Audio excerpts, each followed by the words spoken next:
Shalom Aleichem. We're in Parashat Tavo, chapter 26 in Sefer Devarim.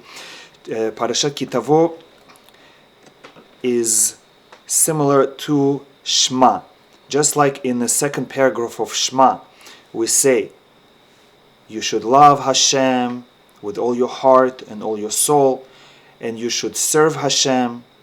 And if you do love Hashem and serve Him and study Torah and teach your children, then everything is going to be good. I will give you blessing. I will give rain in its proper time.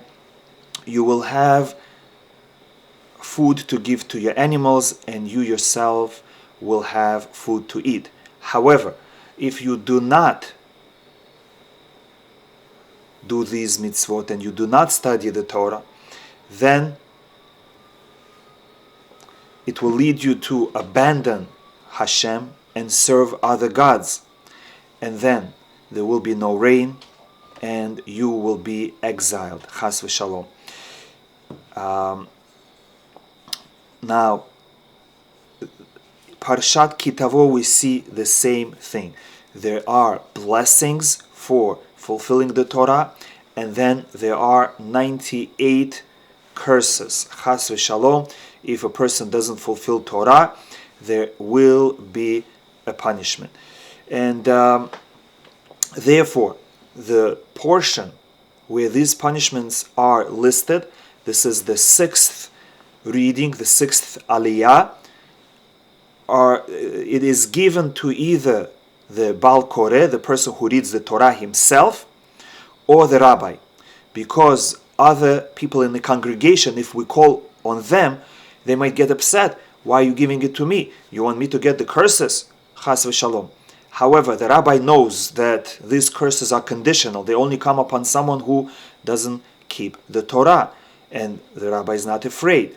And the person who is reading the Torah, he will think, I'm just doing my job. I'm reading the Torah. I'm already standing here, so it's not a big deal. But that's the point. The curses come not randomly. We know that Hashem is in charge of the whole world. Hashem is in charge of our destiny. And nothing can happen, not to us, not to our loved ones, without Hashem's participation. And since Hashem is good and He loves us, He will give us only good. And the only times when He will have to send us something unpleasant is if we are misbehaving. And so He will have to remind us, rebuke us, or punish us. But as long as we are good, or if we make a mistake, we fix it and we ask forgiveness, we are guaranteed good life, happiness, prosperity, and long years. Therefore, there is nothing to be afraid of. The opposite. When something difficult, hurtful happens to a person, he should be happy, because it's a sign that there is judge in the world who is watching and cares for you. He's not going to wait until you die and then present a whole list of your mistakes and punish you forever. God forbid. Instead, He says, I love you and I want you to have good Olam Haba, to go to Gan Eden, Garden of Eden. And therefore, as soon as you do something bad, I will remind you, I will rebuke you.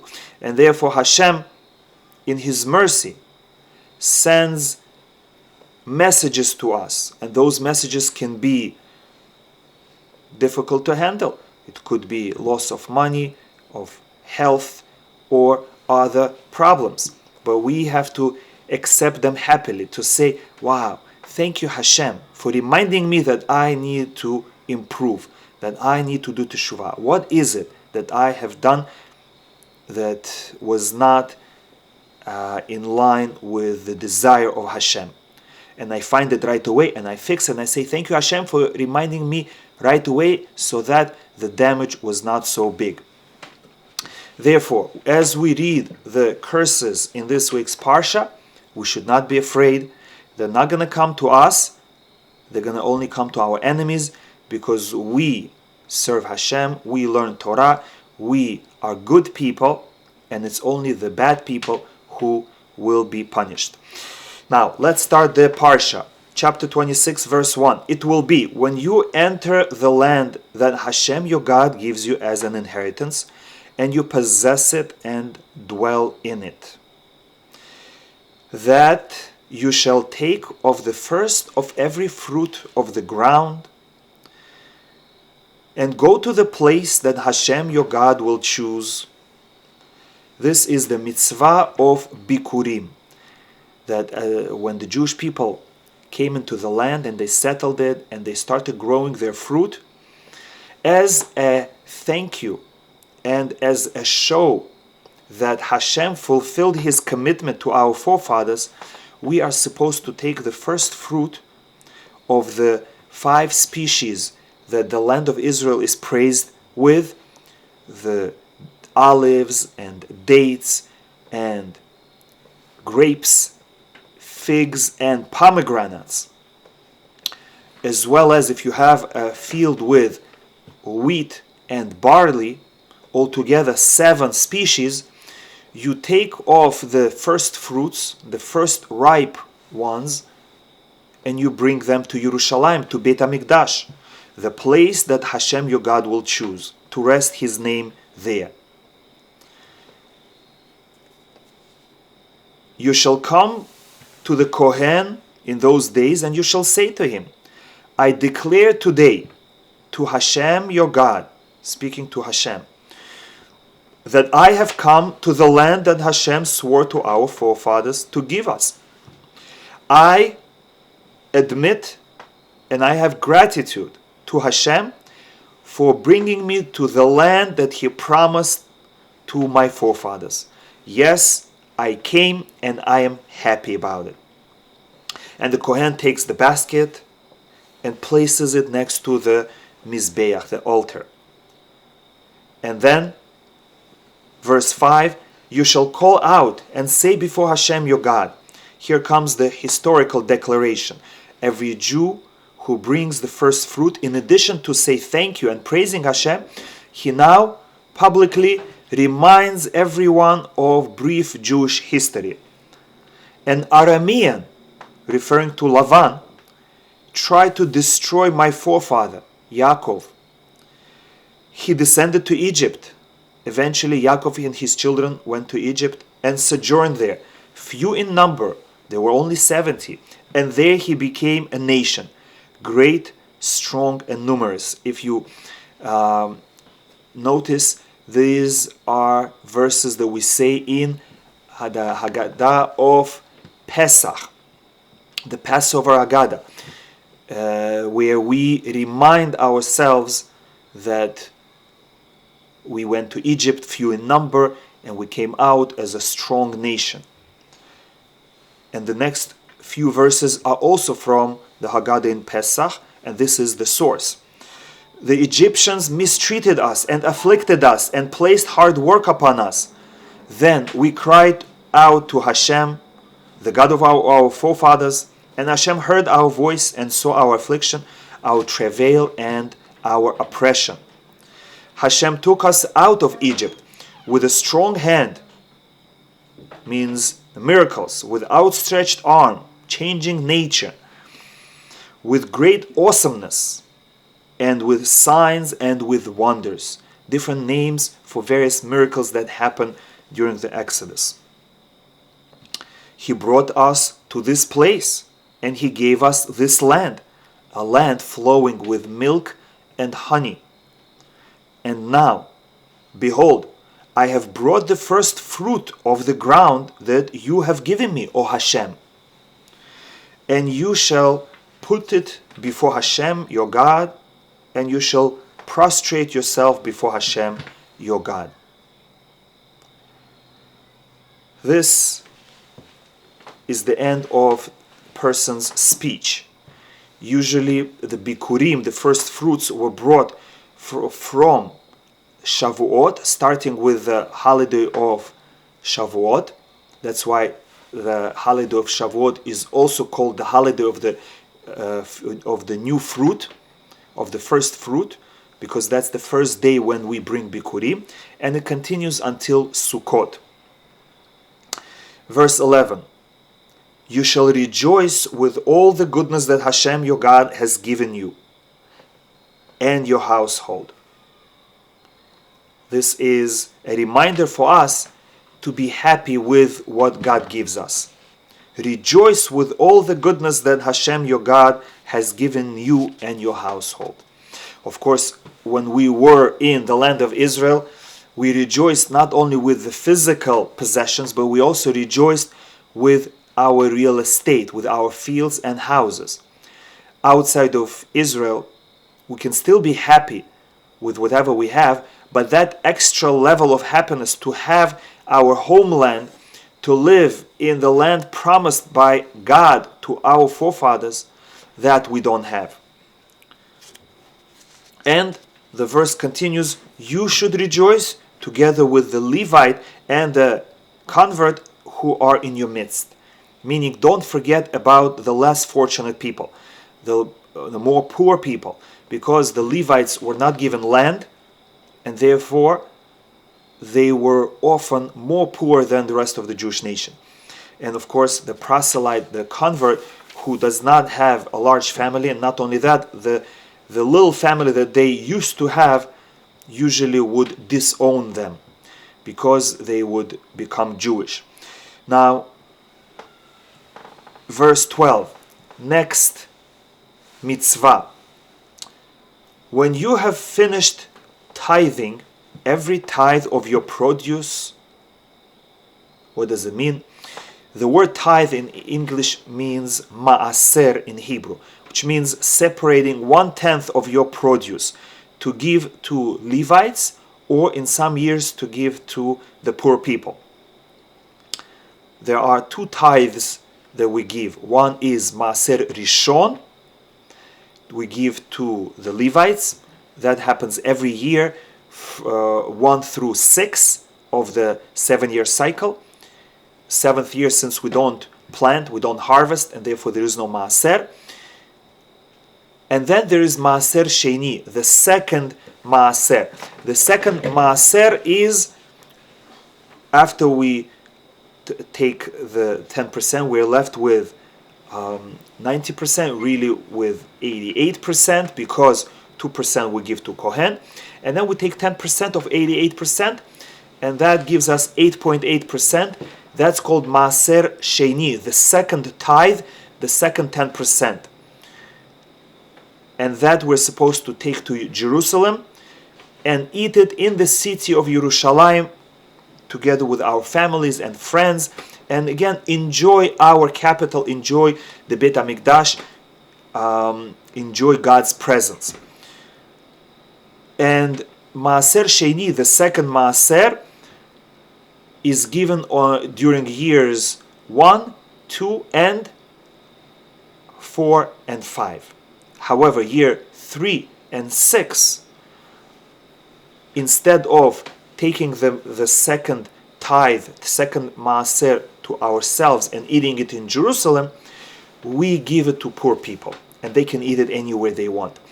So 4 years out of a 7-year cycle, we keep the second Maaser and eat it in Jerusalem, and 2 years out of the 7-year cycle, year 3 and 6, we give it to poor people. That's called Maaser Ani, the 10th that we give to poor people. Now, the mitzvah that we're learning now is called Confession of Maaser, Vidui Maaser, which means it's a declaration that every Jew must make in the 4th year and the 7th year of the cycle, which means after every 3rd year. Year 1, 2, and 3 is one mini cycle, and then in year 4 you have to come and confess that you did everything properly. And year 4, 5, and 6 is the second mini cycle, and then in year 7 you have to come and confess that you did everything correctly. What did you do correctly?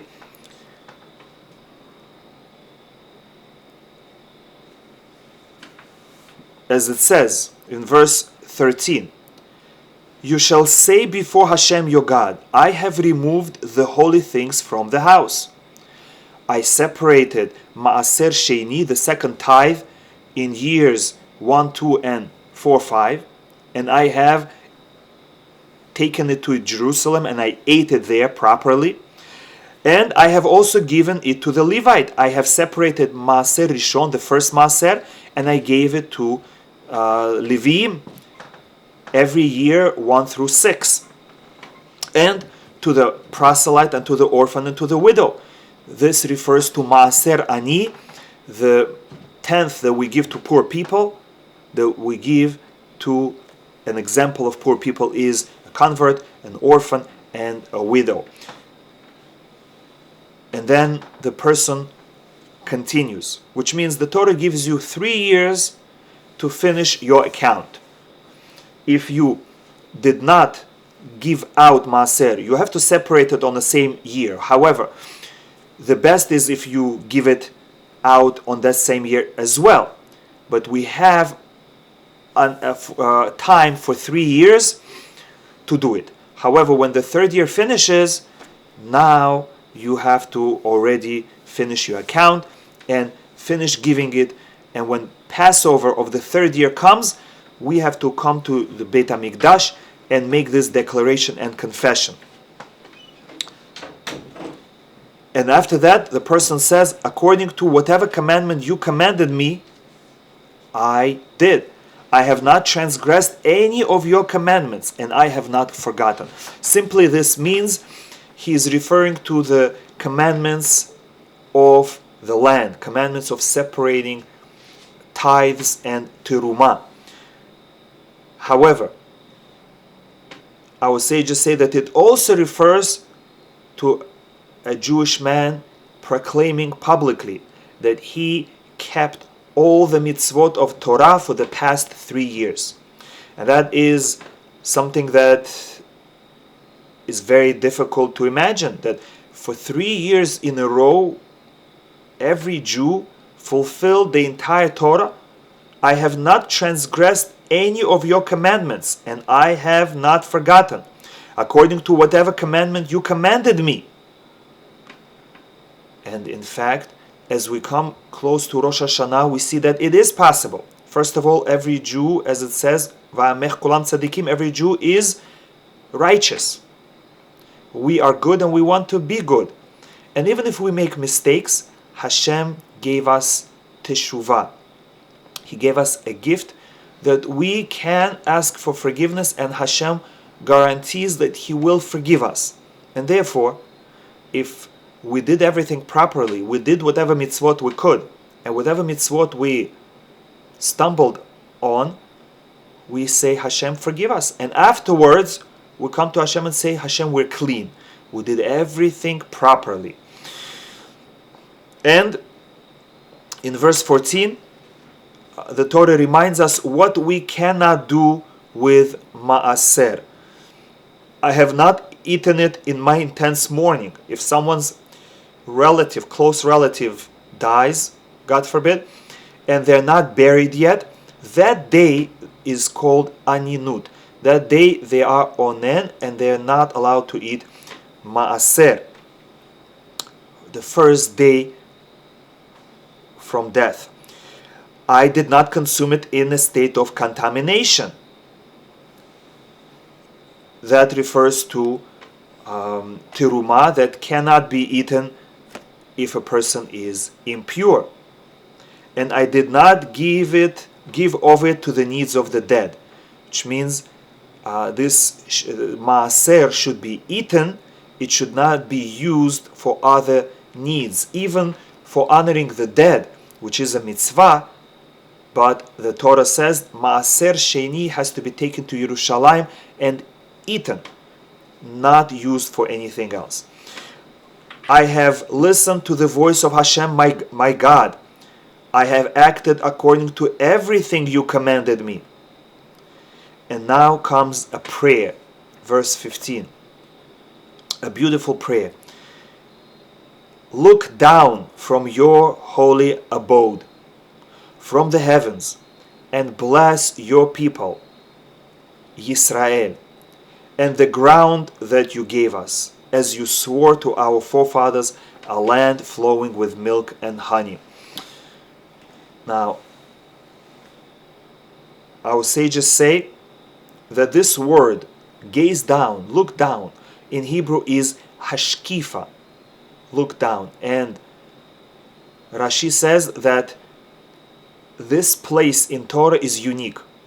Every other place that this word is used, Hashem looked down. It means punishment and judgment. Hashem looks down, sees that people are not perfect, and He punishes them. And therefore we would not say Hashem look down, because who knows, Hashem is going to look down and see something bad in us, God forbid. Why would you want Hashem to look and count your deeds and find them missing? However, here we're not afraid, and we say, Hashem, look down. Why? Because we're adding, and bless your nation, Yisrael, and the ground that you gave us. When you are giving blessings to the Jewish people, then you are blessed, and you're not afraid of any judgment. When you're giving blessing to people, you're not afraid of Ayin Hara. And in fact, that is the best protection from Ayin Hara, to give blessings. If you see that you have bounty, that you have blessing from Hashem that other people might not have, and you're worried that perhaps someone will feel bad and be jealous of you, the best protection is to bless them. That is why the Hatan and Kala, the bride and the groom, as they stand under the chuppah, and even as they walk to the chuppah, with everyone staring at them, they pray. And they pray not only for themselves, they pray for others. People give them lists of names to pray for, and they pray. And that prayer is very powerful, because Chatan and Kala are forgiven for all their sins on the day of the wedding, and therefore they are righteous. And being righteous, they can pray and Hashem will answer. But now we learn that they're also praying as a protection for themselves. While everyone is looking at their beautiful gowns and suits and hairdo and the beautiful flowers surrounding them, people might feel bad that they are not married yet, or their children are not married yet, and they might feel jealous.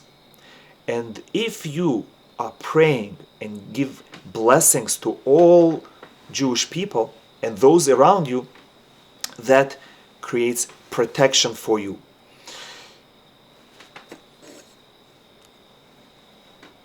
Now, we continue verse 16. The connection between Hashem and the Jewish people. This day Hashem your God commands you to perform these decrees and these laws, and you shall observe and perform them with all your heart and all your soul.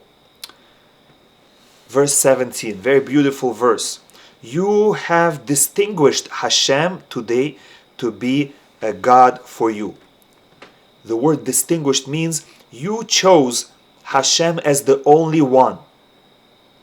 You told Hashem, you are holy to me, just like a Chatan tells his Kala, Hare at mekudeshet li, you are holy to me, you're special to me, you are the only one to me.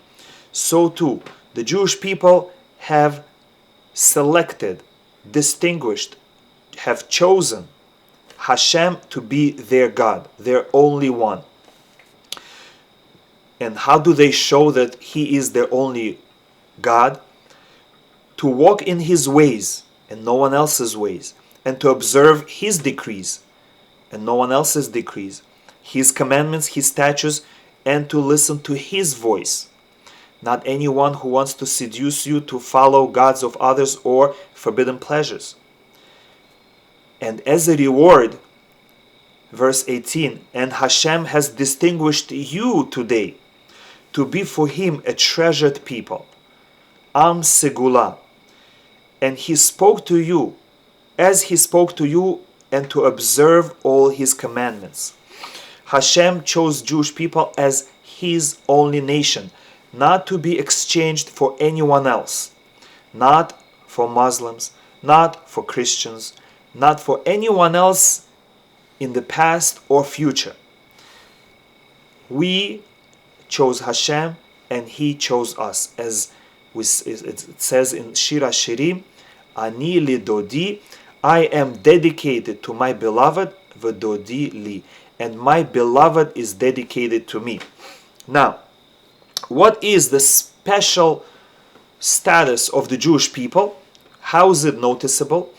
Verse 19, and to make you supreme over all the nations that he made. Jewish people are supreme. In which way? For praise.